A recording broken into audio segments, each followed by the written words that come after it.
लाम्बरधरं विष्णुं शशिवर्णं चतुर्भुजं प्रसन्नवदनं ध्यायेत् सर्वविघ्नोपशान्तये। ॐ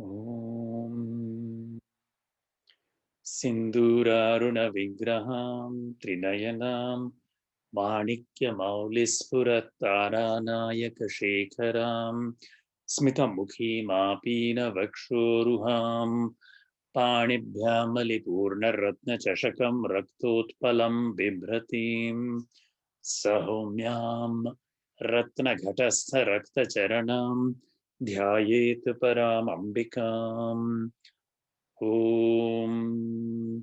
ध्यायेन्नित्यं महेशं रजतगिरिनिभं चारुचन्द्रावतंसं रत्नाकल्पोज्ज्वलाङ्गं परशुमृगवरभीतिहस्तं प्रसन्नं पद्मासीनं समन्तात् स्तुतममरगणैः व्याघ्रकृत्तिं वसानम् विश्वाद्यं विश्वबीजं निखिलभयहरं पञ्चवक्त्रं त्रिनेत्रम्।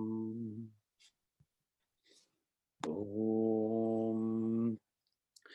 नारायणं नमस्कृत्य नरं चैव नरोत्तमं देवीं सरस्वतीं व्यासं ततो जयमुदीरयेत्। गुरुर्ब्रह्मा गुरुर्विष्णु गुरुर्देवो महेश्वरः गुरुः साक्षात् परं ब्रह्म तस्मै श्रीगुरवे नमः। श्रुतिस्मृतिपुराणानाम् आलयं करुणालयं नमामि भगवत्पादं शङ्करं लोकशङ्करम्। ॐ सहनाववतु सहनौ भुनक्तु सह वीर्यं करवावहै तेजस्विनावधीतमस्तु मा विद्विषावहै। ॐ शान्ति शान्ति शान्तिः। सर्वोपनिषदो गावो दोग्धा गोपालनन्दनः पार्थो वत्स सुधीर्भोक्ता दुग्धं गीतामृतं महत्। धृतराष्ट्र उवाच धर्मक्षेत्रे कुरुक्षेत्रे समवेतायुयुत्सवः मामकाः पाण्डवाश्चैव किम कुर्वत सञ्जय। श्रीभगवानुवाच क्लैप्यमास्मकमपार्थ नैतत्त्वयुपपद्यते क्षुद्रं हृदय दौर्बल्यं त्यक्त्वोत्तिष्ठ परन्तप। यं सन्न्यासमिति प्राहुः योगं तं विद्धि पाण्डव न ह्यः संन्यस्तसङ्कल्पो योगी भवति कश्चन। आरुरुक्षोर्मुनिर्योगं कर्म कारणमुच्यते योगारूढस्य तस्यैव शमः कारणमुच्यते। यदा हि नेन्द्रियार्थेषु न कर्मस्वनुषज्जते सर्वसङ्कल्पसन्न्यासी योगारूढस्तदोच्यते। उद्धरेदात्मनात्मानं नात्मानम् अवसादयेत् आत्मैव यात्मनो बन्धुः आत्मैव रिपुरात्मनः बन्धुरात्मात्मनस्तस्य येनात्मैवात्मना जितः। अनात्मनस्तु शत्रुत्वे वर्तेतात्मैव शत्रुवत् यथा दीपो निवातस्थो नेङ्गते सोपमा स्मृता। योगिनो यत् चित्तस्य युञ्जतो योगमात्मनः यं लब्ध्वा चापरं लाभं मन्यते नाधिकं ततः। यस्मिन् स्थितो न दुःखेन गुरुणापि विचाल्यते। शनैः शनैरुप्रमेत बुद्धया धृतिगृहीतया आत्मसंस्थं मनः कृत्वा न किञ्चिदपि चिन्तयेत्। सर्वभूतस्थमात्मानं सर्वभूतानि चात्मनि ईक्षते योगयुक्तात्मा सर्वत्र समदर्शनः यो मां पश्यति सर्वत्र सर्वं च मयि पश्यति तस्याहं न प्रणश्यामि स च मे न प्रणश्यति चञ्चलं हि मनः कृष्ण प्रमाथि बलवदृढम् तस्याहं निग्रहं मन्ये वायोरिव सुदुष्करम् असंशयं महाबाहो मनो दुर्निग्रहं चलम् अभ्यासेन तु कौन्तेय वैराग्येण च गृह्यते असंयत्म आत्मना योगो दुष्प्राप इति मे मतिः वश्यात्मना तु यतता शक्यो वाप्तुमुपायतः पार्थ नैवेह नामुत्र विनाशस्तस्य विद्यते न हि कल्याणकृत् कश्चित् दुर्गतिं तात गच्छति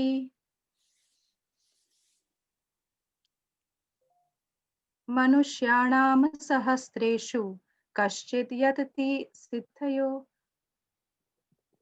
कश्चित् यततामपि सिद्धानां कश्चिन्मां वेत्ति तत्त्वतः मत्तः परतरं नान्यत् किञ्चिदस्ति धनञ्जय मयि सर्वमिदं प्रोतं सूत्रे मणिगणा इव रसोऽहमप्सु कौन्तेय प्रभास्मि शशिसूर्ययो प्रणवः सर्ववेदेषु शब्दः खे पौरुषं नृषु बीजं मां सर्वभूतानां विद्धि पार्थ सनातनम् बुद्धिर्बुद्धिर्मतामस्मि तेजस्तेजस्विना अहम् बलं बलवतां चाहं कामरागविवर्जितम् धर्माविरुद्धो भूतेषु कामोऽस्मि भरतर्षभ दैवी एषा गुणमयी मम माया दुरत्यया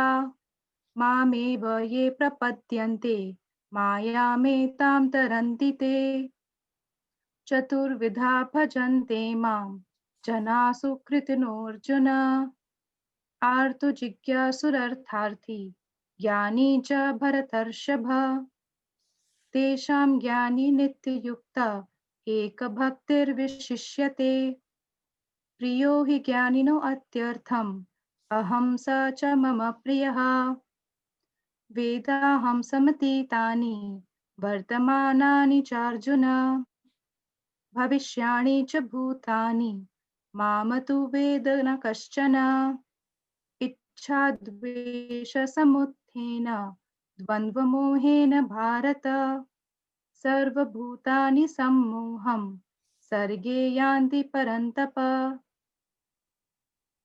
येषां त्वन्तगतं पापं जनानां पुण्यकर्मणां ते द्वन्द्वमोहनिर्मुक्ता भजन्ते मां दृढव्रताः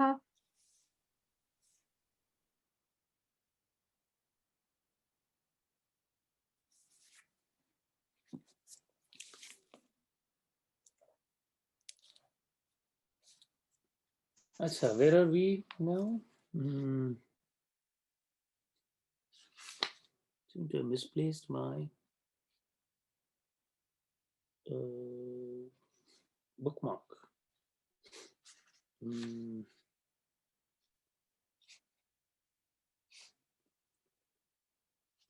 We had done 9, 1, 2, and 3. Yes, Dr. Shankar. Yes. Right. Had we done 4 also? No. No. No. Okay. So we stopped at 3. Okay. Oh, but first of all, happy Navratri to everyone. Didn't get a chance to wish our Gita group before starting. So Shubh Navratri. Okay. So this is the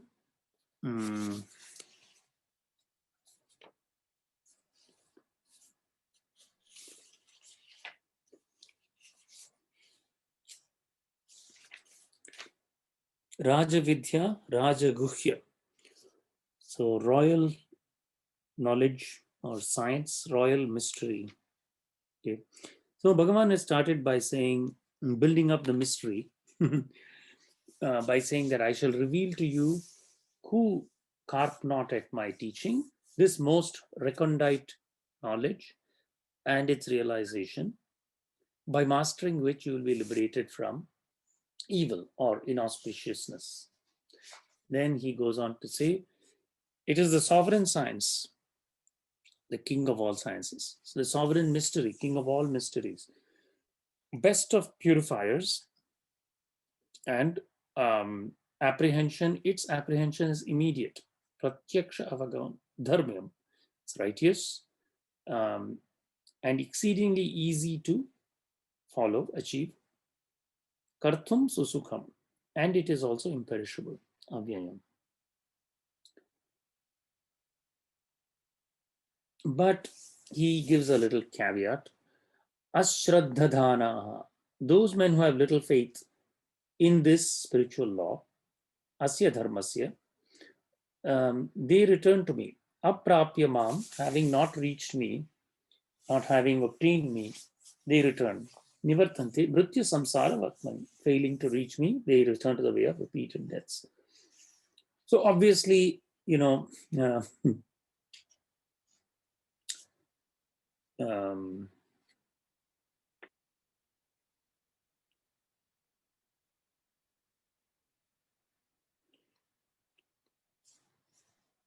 one has to have some level of conviction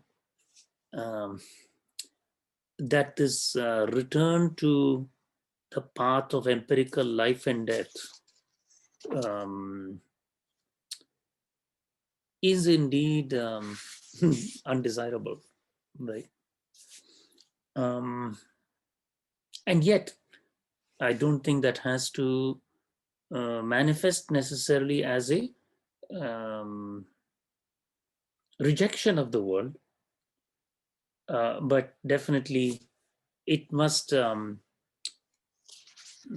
make sense of verse number 3, probably verse 2 is easier to, so it's a very easy to achieve. So let us see what is this royal secret that Bhagavan is going to say that is imperishable and so easy to achieve.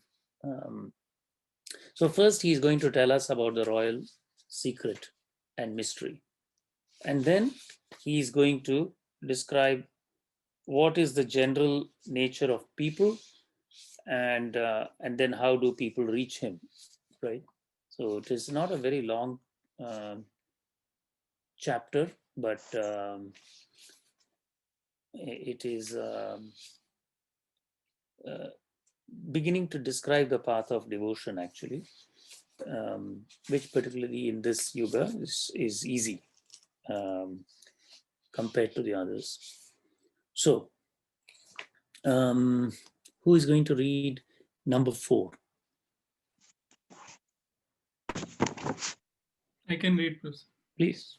Maya tatamidam sarvam jagadavyaktamurtina matsthani sarva bhutani nachaham teshvavasthitah. அப்புறம் கூப்பிடுவேன் மாமி. சங்கரோட சங்கீத class நடந்துட்டு இருக்கு. Can you mute my mother? Happy Navratri to you, Mama. Bye. Thank you. Bye. I cannot do it actually. Can you mute, Rakesh? Yes, that's right. Or Shalab, sorry, is the new controller. Host can mute. So What is the name for your mother? Girija. You will see a G. Yeah. Done. You are muted now? Yeah. Very good. Thank you.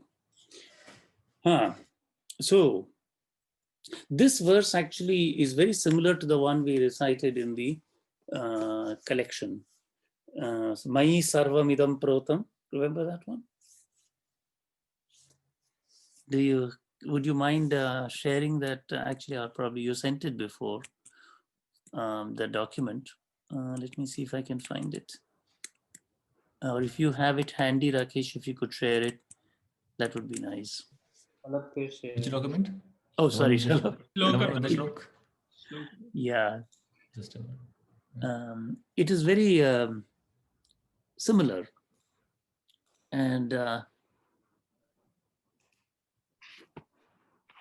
in that, Bhagavan says that in me are strung like pearls on a necklace or beads on a necklace. Right? 7.7. Thank you. 7.7. Mai sarvam idam protam sutre manigana iva. Right? And there is nothing beyond me. Right? Mattah parataram na anya kinchid asti dhananjay. So here, Bhagavan is repeating the same in very similar wording even. Maya tatam idam sarvam.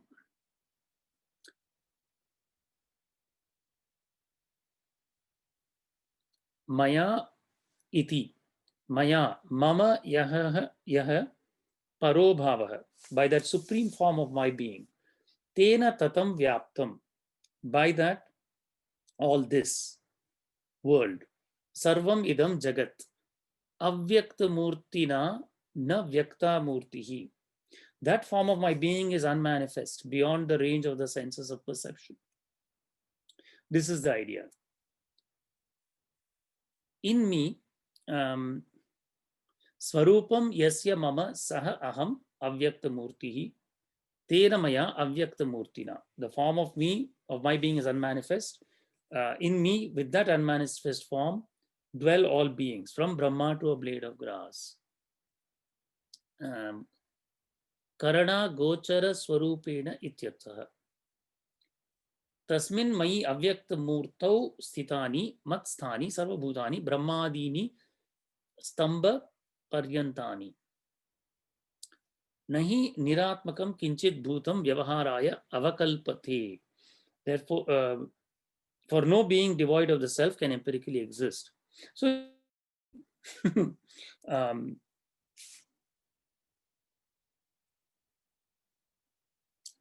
all human beings can say this. Right? That same intelligence is given to everyone, right?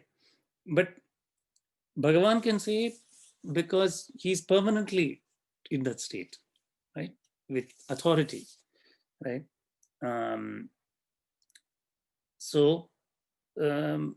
Therefore, they are said to exist or have me as their self. Right?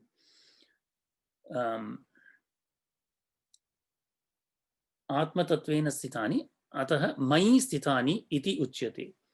Tesham bhutanam ahameva atma ityatah teshu sthitah. That is how they are said to exist in me. Murtavat samslesha bhavena akashasyapi antaratamo hi aham. For I am even deeper than the space, right? I am the inmost principle even of space. Then he says, since I alone am the self of beings, so two deluded minds I appear to dwell in them. Hence I affirm that I do not dwell in contact with them, as unlike a concrete body, I am not held in them.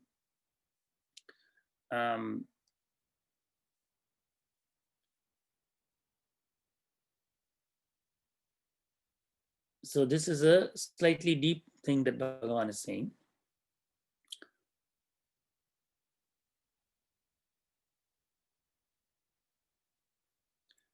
Tesham bhutanam ahameva atma ityatah teshu sthitah murtavat samshlesha bhavena akashasyapi antaratamo hi aham nahi asamsargi vastu kvachit adeya bhavena avasthitam bhavati.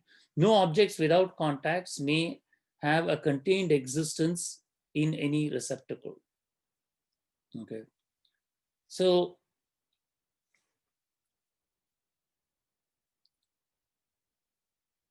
na cha aham teshu avasthitah. So what Bhagavan is saying there is, my existence is not contained or limited to them. Okay. So we take the example of, let us say there are 100 pots. Okay.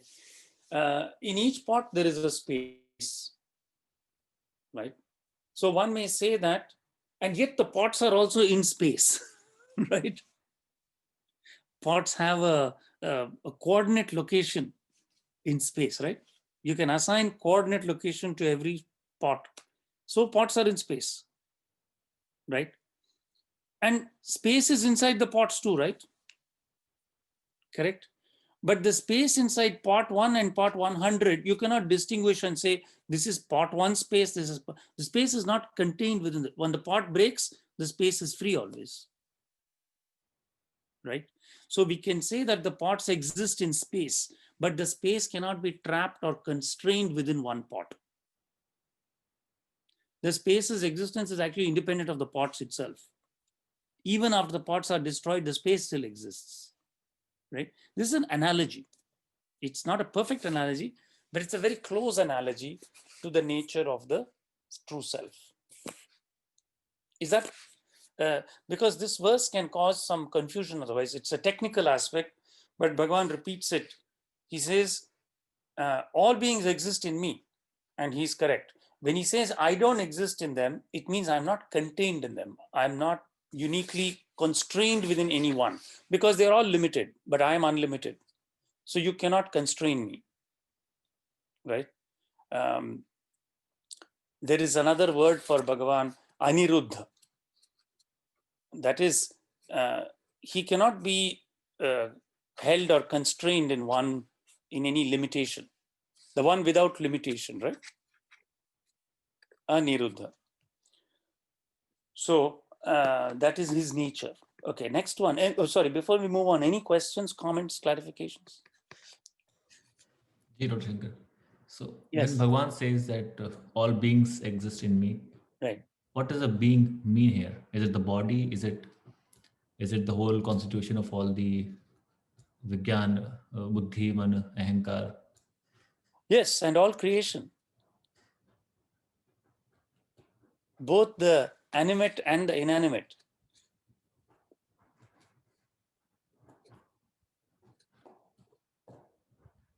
All of creation. Right. And in the gross, subtle, and causal forms. Sounds like a pretty big space, huh? Such Pretty is big his power. pot. Huh? A pretty big pot. Yes. Yeah. The- Any other comments or questions? Just have one question on this. Sure. So, but at the same time, sometimes we hear like the God is within you, or like Ah, this, the Tattvamasi and Mahavakya, they says that correct. you are the God. So, but now here Bhagavan is saying that everything is in me, but I am not there. So, Right. what does that mean in this context? Yeah, you have asked what is called the Ati Prashna. Ati Prashna means it's a question that cannot be answered entirely with words, right? But it's a good question. Don't get me wrong. What I'm saying is the answer will always seem somewhat inadequate, possibly. But I will try because I'm foolish. So what it means is that indeed, and that is the paradox. So, this, you've heard of these Zen koans. What is the sound of one hand clapping? It's an Ati Prashna. Is there an answer to it? See, they're very brilliant. The Zen masters learned yoga from the Indians only. It traveled through China to Japan, right? But of course, the intelligence is there in everybody, right? When we say that kind of historically, but the place where the masters reside is beyond space and time, right? So Zen masters reside in the same Siddha universe that our Siddhas reside in, right? And so they devised these exact kind of questions to precisely push the mind into that realm where our normal vyavaharic notion of inside outside is broken, right? So in fact, dwelling on this very question, if this bothers the mind and you keep asking this question, it will lead to a good place, right? So the question you asked was, so God is dwelling in everyone, and yet this sounds paradoxical, right? So what Bhagavan says is, I can say yes, that the Lord is in every jiva. This is true. This is correct. What does it mean by that? It means that when every jiva turns their mind inward and erases their ignorance, they will see the Lord. So no jiva is bereft of the potential of experiencing the Lord. In fact, why jiva? No stone, no bullock even is denied the possibility of knowing the Lord within itself. Okay, that is His grace. But the point is, as long as the jiva thinks that I am separate, it is not expressing its divine nature, right? The moment the jiva sees another, the moment the jiva conceives even another, it is not expressing its divine nature. So the moment the jiva sees the Lord or experiences the Lord within, its individuality has to be destroyed, erased. Does that make sense? Yeah, sure. Yeah, And that thank is you. consistent with our understanding of the spirituality, right? That. So the only impeding obstacle is the notion of my limited I, right? So how does this limited I get reinforced? Because of the body, right? And because of the mind. And then because of the feeling aham karomi iti ahankara. And because deeper than that, asmita. So not just, the feeling is not just being, but I am being. It is I who exists, right? When even that last trace of I goes away, then it is the Lord only, right? But now, on the account of this karma ashaya, the repository of karma, which is the cause of repeated birth, and as said in the Yoga Sutra, even when a jivatma experiences the divine in a human birth,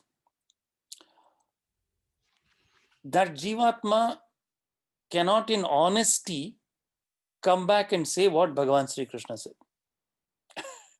It is only Bhagavan who has that zero karmashaya. So from time to time, he enters into the bodies completely voluntarily, right? Unimpelled by any past karma, right? And then he can come and give this upadesh, right? The others can say, yes, there is God. Yes, you can see God. Yes, God is everywhere. But impelled by their past karma, they have to say that in the world of duality, there is God. And this is Sri Krishna, right? There are some charlatan sadhus who will say, I'm God. Okay. But that is ignorance. Okay. It is true. It is true that every human being can say that, they are God at some level, but they cannot say it in the dual world. If they come to say it, it will become maunam. You see what I'm trying to say? That's why they are called munis. The true munis will not say, I am God, right? But Bhagavan Sri Krishna can say, I am God. It's a special status because he is an avatar. He voluntarily entered the human plane without any history of karma. But for the rest, they are impelled by their past karma to cut out the remaining time in the human plane. Even though they may know God, they don't have any choice in the matter insofar as the prarabdha has to play out. So anyway, I don't know if I made it more complicated. Okay. Thank you. Yeah. So that is why we have so much. That is why the avatars are so delightful, because with such authority and such purity, they can deliver the truth with that confidence, right? So whether we take even the Amsha avatars, what we call the part avatars, Dattatreya, and then they also come in different forms. Like Sri Ramachandra came in the form of a human being and acted just like a human being, right? He took a guru, right? He went through all the motions to show this is how an Adarsh, Maryada Purush should live. The Krishna avatar is different. The Krishna avatar is one of perfection. And the Krishna avatar is one of complete self-knowledge from the first instant. And that's why it is so thrilling and beautiful to hear it. Because it opens them in the heart the very notion of perfection, the ideal, in such a complete sense, all right? And then to remember that indeed this person existed and gave these words in true speech, human speech, all right? That is very inspiring, because it tells us that this is even possible, right? So that is what is very delightful. Okay. Acha, next one. So 5. that's a quick question. Yes. So the last part is the but I dwell not in them. So that part means that as long as there's a body and mind, right, as long as there's an ignorance, God is not there. He is only there when it's broken. Does that mean that?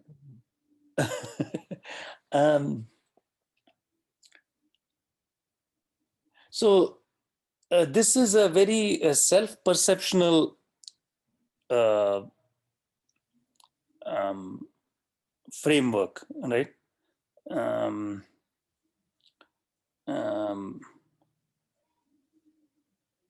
From one viewpoint, there is nothing other than God. There is only God, right? Or there is only me. And the two statements are not contrary, right?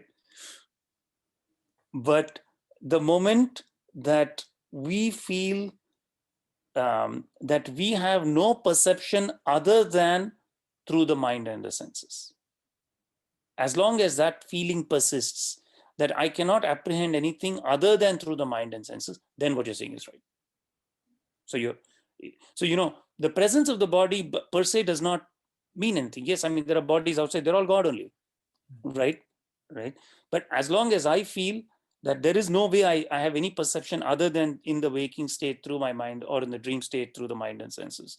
Deep sleep state, there's no perception anyway. So Shukti, right?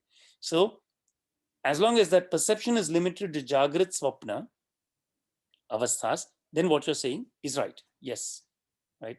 But that is an unnecessary limitation we have imposed on ourselves. This is a minefield of a question. Or on the other hand, you can say it is a mine of treasure also. Depending on how you look at it, right? Anyway, before we move on, any further questions? No, you're welcome to ask. It's good. We should study this in depth. There's no point in rushing forward, right? Because all the Gita is in one verse, if it is understood completely, right? So any further? In fact, we came across this very similar phrase in an earlier verse. At that time, you guys didn't trouble so much. Maybe now, because of Devi's presence, the questions are getting more difficult. She's animating us. But did it help somewhat? Shiva, seriously. Huh? Not joking. Yes, Dr. Sangat. That Okay. helps. Yeah, it is helping, as we move forward, there are a lot of insights we're getting. I mean, we are in the 7th chapter, in 9th chapter now. Yeah. Moving forward, so in this verse, so Abhyakta Murtina, the unmanifested form, so this is referring to, like, in other word, Satchitananda Brahman, the Yes. state, right? Referring to Yes. Abhyakta, that means it's saying that, right? Referring to Yes. that. Yes, you could say that. Yes. Okay. That which is beyond the mind and senses. So Mahesh, first of all, thank you so much for that nice feedback. It gives me a lot of good feeling in the heart when you say that after all this reading, there is insight, which is true. I mean, it is the power of the Gita itself, and it's the power of sincere study of it that definitely gives that. I'm very happy to hear that. I hope that feeling is true for everyone. Yeah, And thank you. particularly, Can't miss. yeah, particularly with the having started this with that intention, it's very, very delightful to hear that. Thank you. Yeah. Acha. Should we move on to the next one? And whoever would like to read? Ji. I'll go. Please. न च मत्स्थानि भूतानि पश्य मे योगमैश्वरम् भूतभृन्न च भूतस्थो ममात्मा भूतभावनः.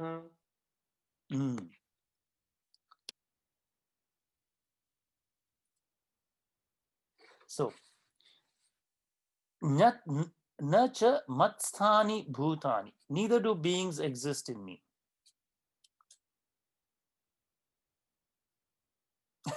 So this is beautiful, right? It's contradicting the previous verse exactly. So it's a Zen koan in 2 verses. So if you take third pada of the first one, matsthani sarva bhutani, and then nacha matsthani bhutani, that's a direct Zen koan, right? Bhagavan is really teasing and playing with us here, and yet having fun, because what he's saying is true in both verses. And we'll see how that is true. Neither do beings exist in, and maybe it will be jolly to read Bhagavan Sri Shankaracharya's commentary also, right? Because there will obviously be some penetrating insight there. Nacha matsthani bhutani pashya me yogam aishwaram. So behold my sovereign yoga, behold my yoga maya, right? Look at my power, right? Which is Devi. Nacha matsthani bhutani. Neither do beings exist in me. Behold my power. Bhuta bhrit nacha bhutastho. Myself brings beings into existence and sustains them. Atma bhuta bhavana. Yet does not dwell in them. Bhuta bhrit na cha bhutastho mama atma bhuta bhavana. So, na cha iti. Beings, Brahma, etc., do not exist in me. Nacha matsthani bhutani brahmadini. Pashya me yogam yuktim ghatanam. Me mama aishwaram. Ishwarasya imam aishwaram yogam. Behold the manner of my creative power, or of fashioning of beings by me as the Lord. That is the truth of the Lord's creative process. Atmano yathatmyam ityartha. Tatha cha shrutihi asamsargitvat asangata. Thus the Veda also points out the detachment of the Lord as self. Asango nahi sajjate. It is unassociated with all things. Brihadaranyaka Upanishad. Detached, the self cleaves not. Asango nahi sajjate. Idam cha ascharyam anyat pashya. And behold another marvel. Bhuta bhrit, though detached, asango api san, bhutani bibharti. Myself sustains all beings. Nacha bhutasthaha. Sorry, so yeah, bhuta bhrit is the one sustainer. Nacha bhutasthaha. yet it does not dwell in them, as has already been explained above. Reason shows self to be no content. Yata uktena nyayena darshitatvat bhutatvat anupapattehe.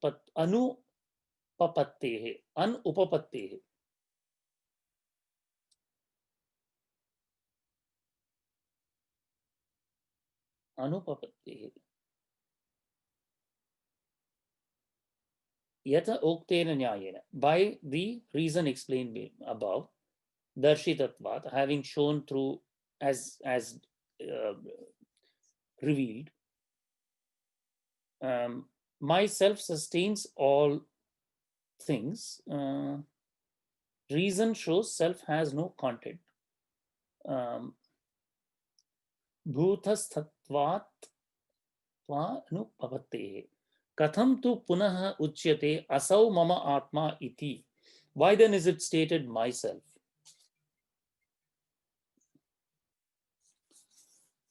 Vibhajya dehadi sanghatam tasmin ahankaram adhyaropya loka buddhim anusaran vyapadishati mama atma iti.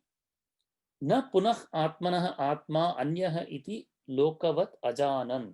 Analyzing the conglomerate of body, sense, and so forth, and superimposing the I sense on it, the Lord uses the expression myself as in common parlance, and not like the deluded world, due to its failure to note that the self cannot have another as itself.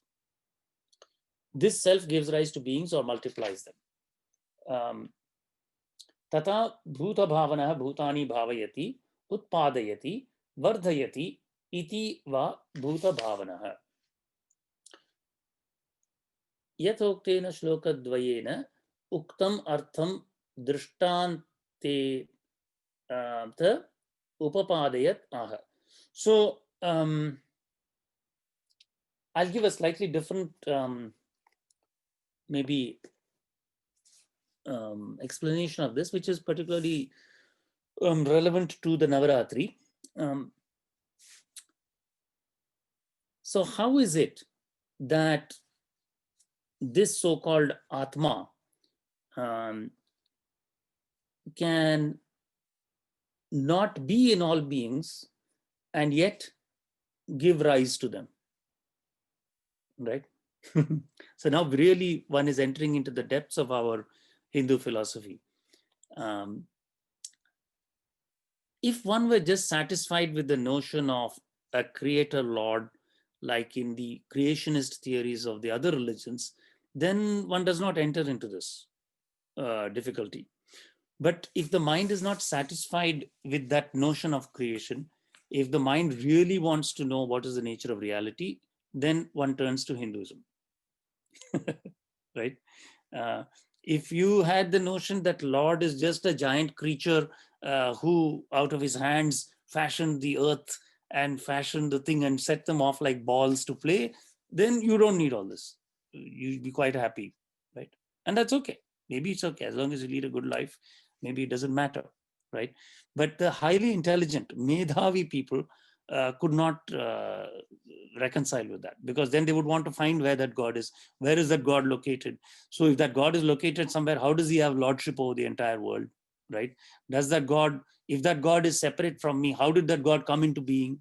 When did that God come into being? If something came into being, it must have an end. So it creates all kinds of objections, right? So the Hindu philosophy is a very deep philosophy, but requires a lot of naturally sadhana to understand it. So what is Bhagavan saying here? He is going to talk about the self as space. But one can think of maybe in a modern context, you can think of an electromagnetic field, okay? And let's suppose a vibration arises in this electromagnetic field, right? Now, from that vibration in the EM field, many phenomena can be observed or not, yes or no, right? So for instance, a charged particle's path will change in that field, right? Okay. But the field itself is not observable in some sense, not with the common eye at least. It is beyond the senses directly perceivable, right? So in the same sense, this notion of consciousness, all pervading like space, is everywhere. And the nature of this consciousness, it's not an inert thing, right? It is pure intelligence. It is difficult for us as human beings to conceive that there can be an intelligence greater than our intelligence, right? Because all we know is our intelligence. So don't we think we are supremely intelligent? Right? Yes or no? Right? But then let's take a simple example. We take a phenomenon, right? And let's say we take a scientific phenomenon or we take a psychological phenomenon, right? Okay. Let's take a simple event in life that a car comes and hits a bicyclist. Okay. Now the bicyclist has been hit by the car and his perception is he is aggrieved. I've been disturbed. I've got a maybe physical wound. My perception is this was a very wrong thing that the car did, right? The car driver's perception may be completely different, right? Car driver might say, I was rushing my dying mother to the hospital. Okay. Passers-by standing on the side have a different perception, right? Now, the truth of this incident, is it captured in any one person's perception? No, right? So straight away we see that our intelligence is limited, right? Now, suppose somebody can aggregate all those intelligences, right? What would you call that person? Super intelligent. Yes or no?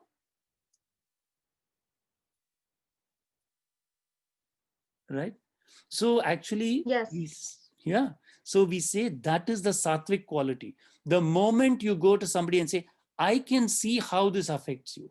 I see how this problem you feel, right? That is the grace of the Lord, because we are able to see it through that lens, right? So what is this fantastic light that shines through all these lenses, right? What would be its intelligence? We cannot compute it. We cannot imagine it, because its intelligence is not just in the waking state. Now, I just gave you an example of an event in the waking state, right? Now look at your dreams. How many dreams do you have? How many dreams have you had all your life? We cannot count, right? Now aggregate all those dreams. This is Taijasa, right? Imagine the integrated intelligence that passes through all those dreams. What is that intelligence? Now add it to your Vishwa intelligence. How big is that intelligence? You have no clue, right? Now go deeper. You are not even aware of stuff that's going on in the unconscious state, in the causal state. Sometimes, doesn't this happen to you? Sometimes, why did I do that? Yes. Right? I mean, poor fellow is Kumbhakarna, right? Kumbhakarna, great tapasvi. Otherwise, he would not have got such powers, right? At the time of asking his varan, he asked the wrong var. What was the var he wanted?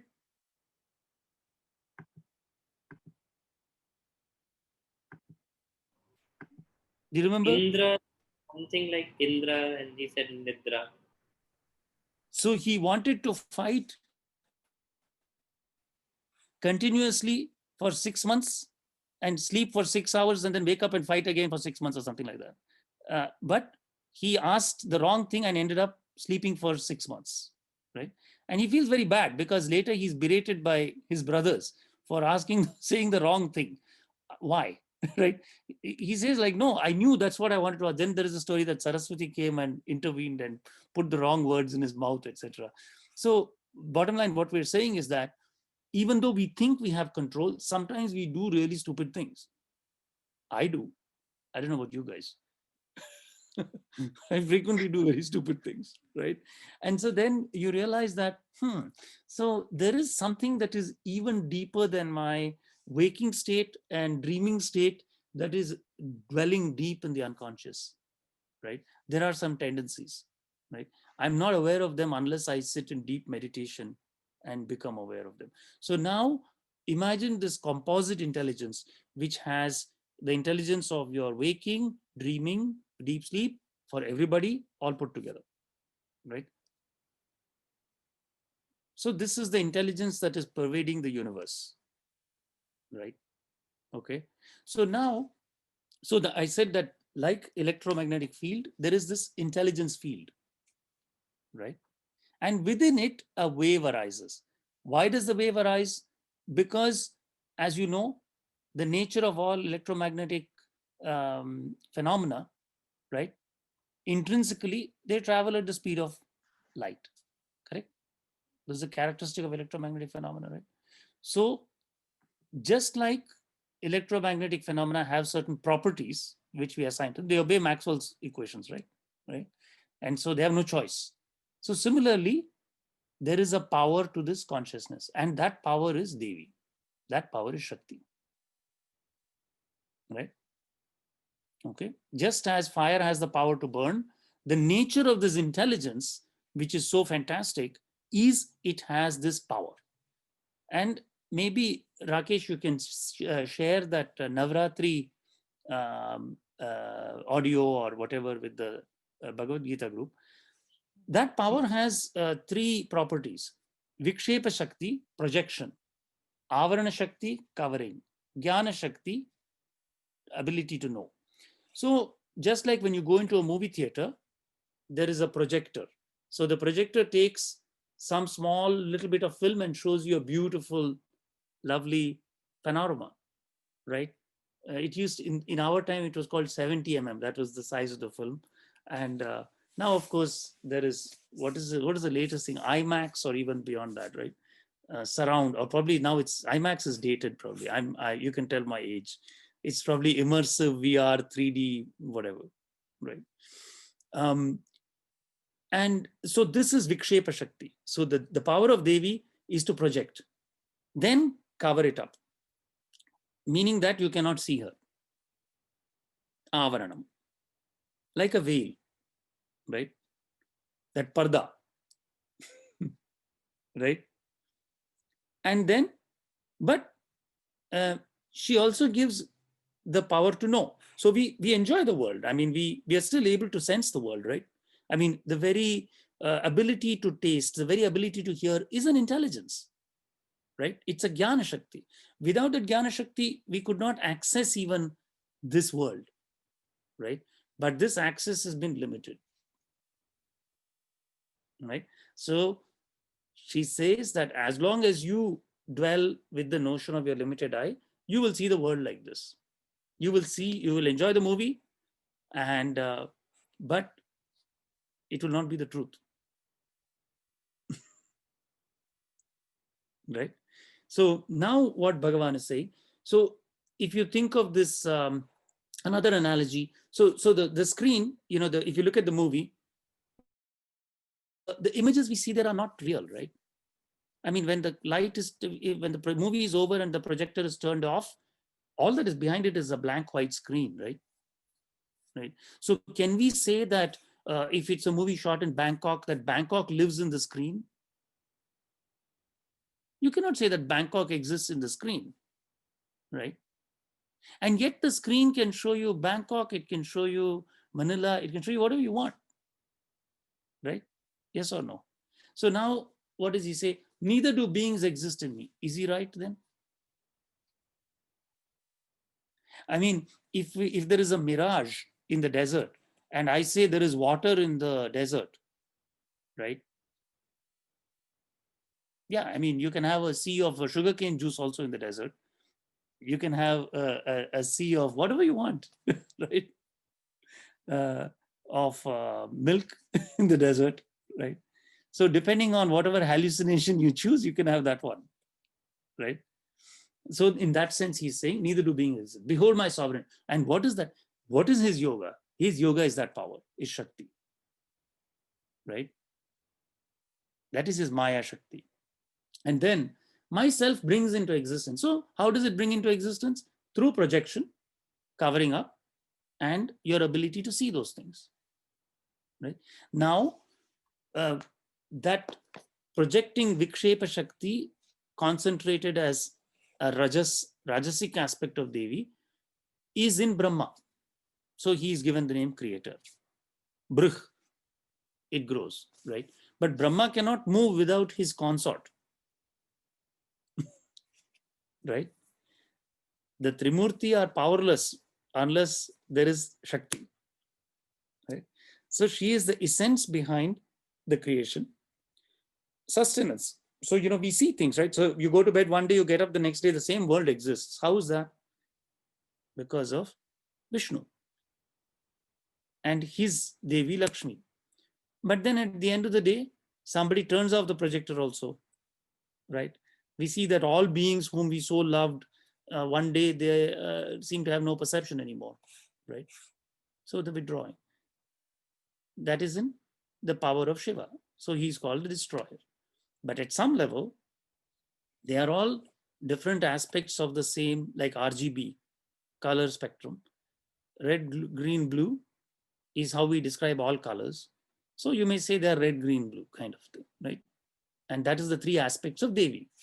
So, and so in that sense, it's not untrue to say that it is the Atma that brings everything into existence, sustains them, and yet does not dwell in them, right?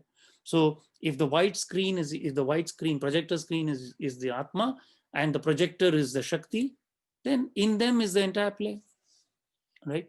But now the analogy kind of breaks down, because what Bhagavan is saying is that the projector is intrinsically the nature of the screen itself, right?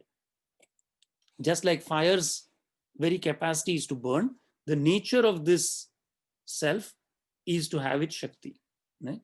And once one is aware of that, then his words do not seem contrary, right? But nevertheless, I think this is a good verse to. So let's nevertheless read Bhagavan's explanation before we close, because verse 6 I think is very beautiful.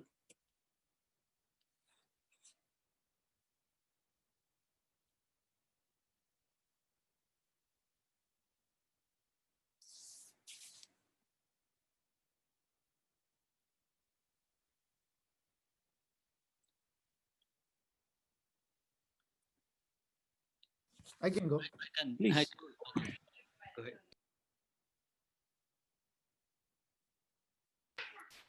यथा आकाशस्थितो नित्यं वायुः सर्वत्र गो महान् तथा सर्वाणि भूतानि मत्स्यस्थानीत्यरूपधारयः यथा आकाश स्थितो नित्यम वायु सर्वत्र गो महान. Just as Vayu is air and residing in space, sthitaha. Just as air in space is able to go eternally subsist while moving everywhere. Nityam sarvatra, sarvatra everywhere, gaha, moving, sarvatra gaha, mahan, the vast expanse of air, mahan vayu. Just as yatha, while dwelling in space, this great vast expanse of air moves everywhere. Even so, tatha, sarvani bhutani, know that all beings exist only in me. Matsthani iti upadharaya. Right?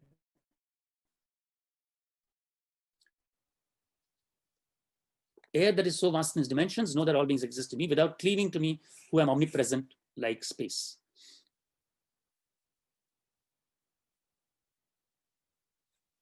So then maybe we can read one last verse 7.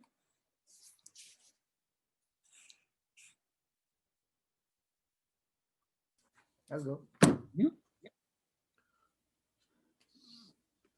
Sarvabhutani kaunteya prakritim yanti mamikam kalpakchaya punastani kalpadau visrijati visrajamyaham. Very nice. Yes. Kalpani visrajam. Kalpado visrajamyam. Sarvabhutani kaunteya prakritim yanti mamikam. They, all beings, sarvani, all bhutani, sarvabhutani, kaunteya, O son of Kunti, prakritim yanti, by the nature, my nature, follow or repair to my nature.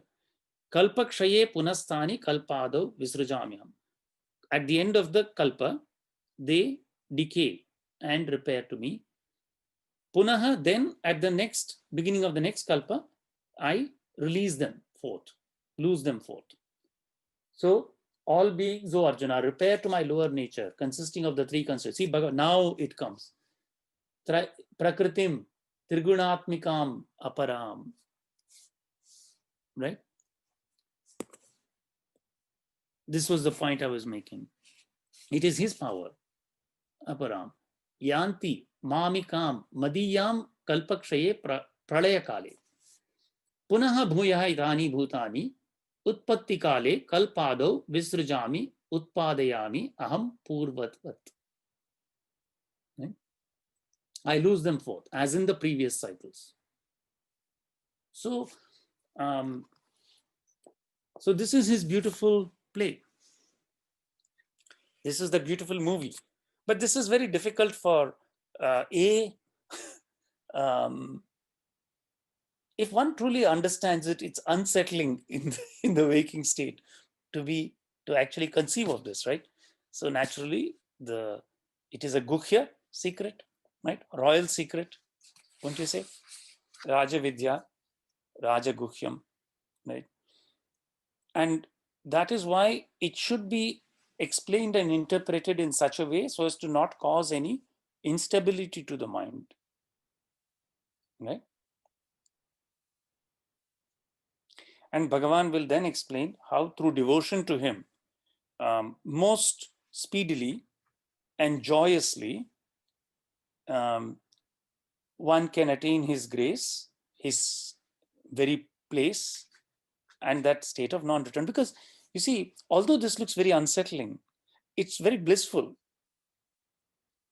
The people who go to that place and come back, you don't see them dejected or sad, right? When you think of the three great gurus, they're always smiling. How come they're so joyous when all kinds of ridiculous things are happening to them?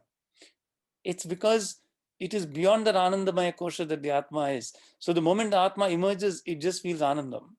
Then all the other stuff, right? Okay. So although this looks unsettling, right? It's a royal science, a royal mystery, and it says that I'm going to turn your entire universe up on its head. Okay. So that sounds pretty unsettling. Why would I want to believe in this? Because it's also the key to that joy. Right? So there's a positive aspect to it. There is a positive aspect to the Zen koan, to the perplexing, contrary viewpoints expressed here. Right? And so that and that is why it was considered so important by our ancients that reading it would liberate one and give also that supreme bliss in the human existence itself, right? Without postponing it unnecessarily. Questions? Dr. Shankar, I have 2 questions. Sure. Can you hear me? Yes, yes. I can hear you.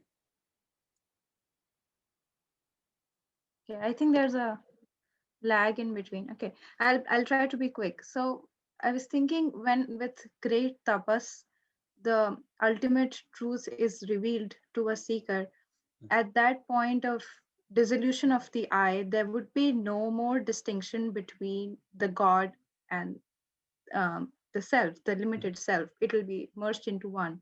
Mhm. So at that point, will it be like, I was thinking maybe at that point, all of these contradictions will go away because there will be no distinction between God and the self. And then it will be more clearer why he is not in the beings and why the beings are not in him, because there is no distinction. It's all one. Indeed. That was my first question. Like, is it? That's accurate. And that's why I said it's an Ati Prashna, because it's experiential. The referring back to the question that Pavan asked, I said it's an Ati Prashna because it's an experiential point. Yes, so you're right. Indeed. And my second question was, can it also be understood by the guna theory? Because when anything comes into existence, it's an interplay of the three gunas, and the Lord himself is beyond the three gunas. So that's why he cannot be in anything which is manifestation of the three gunas. Mm-hmm. Yes, that's absolutely right too. Yeah. Mm-hmm. That's it. Very nice. Yes. Any other comments or questions? So the wheel, like of Maya, right? Again, right, is I'm kind of saying like, okay, my intellect, when we interact with when we have satsang, when you have this wisdom from you, discussion with you here, so my mind thinks, oh, my intellect grasps this very well. Okay, yes, this is the key to the reality, right? Mm-hmm. The nama rupa, we are we are kind of what to say, like immersed in this one, and not able to see the reality. And then I tell my mind that no, so like the thought keep coming, they're recycling the past thing basically. And so that's why I need like tapas and constant heating. Mm-hmm. Right? So as mind gets purified over and over and over, because right, not a one lifetime. This is just I like you mentioned some time back, tip of the iceberg.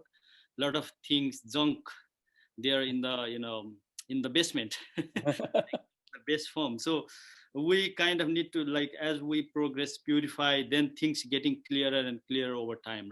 Right now, since it is with us, like a whole manifestation is this, but we are not able to perceive because this is totally covered. We are in a nama rupa, like form, nama rupa vyavahara, right? So like emerge in that, and that is again, right, ignorance. Mm-hmm. And that's why I'm not able to perceive. But word from the great guru, word from you, kind of like a pushing, okay, wake up wake up buddy. Wake up, you will see, right? That's how I see. Absolutely. And that is in some sense all that anybody will say, in the human form, right? That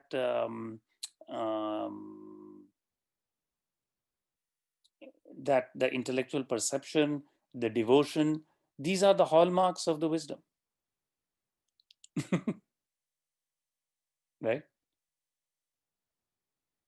And intrinsically, there is absolutely no difference, right, between all, right? So that is a very uplifting and fantastic feeling, right? So each person can think and say that if indeed this be true, then the Lord's grace is directly within me, right? That Sri Krishna is directly within me, instructing how close, how much closer can we get? You don't even need intervention of other human being, right? Just turn inside and ask him, okay, reveal your mystery to me. And he's very kind, right? Yes or no? And that's the beauty of our, so the beauty of Bhagavan's instruction is he says, if you can take help from intermediaries, fantastic. Do it, like you said, beautifully, right? Very nice. But I'm also immediately accessible to you. right? And I also come to you through intermediaries, right? In fact, what he's saying is, however much you try, you cannot run away from me, right? So that is the beautiful, joyous thing. What you said is absolutely right. But all I would say is, you're probably too hard on yourself, and you are underestimating the wisdom already in the words and within you, for everyone, right? I know that you have enough humility to understand that in the right way, right? Yeah. So everyone is blessed with that spark, with that potential. There's no one who's been left out, and that's the beauty of it, right? And that gives us a lot of strength. It gives us a lot of confidence, right? So the moment we sit in dhyan, nobody can come and say, oh, you cannot attain this, right? That's not true at all. Nobody can say that, because in an instant, right, that person whom you thought was a fool and a clod is a sage tomorrow. Why? Devi's grace, right? Nobody can predict that this, is beyond the realm of the possible. And so that is the joyous and delightful thing. And again, what we see, there is a anandam in satsang also, like you said, and that's a reflection of the same. So we're a little over time. So shall I say our concluding mantra? And we'll meet again. Enjoy the Navratris, and I hope you have a wonderful rest of your weekend and week ahead. Sure. Om Tacham Yora Vranimahe Gatum Yajnayam Gatum Yajnapataye Daivi Swastirastunaham Swastirmanushebhyaham Urdhvam Jigatu Bheshajam Shanno Astu Dvipadehe Sham Chatushpade Om Shanti Shanti Shanti.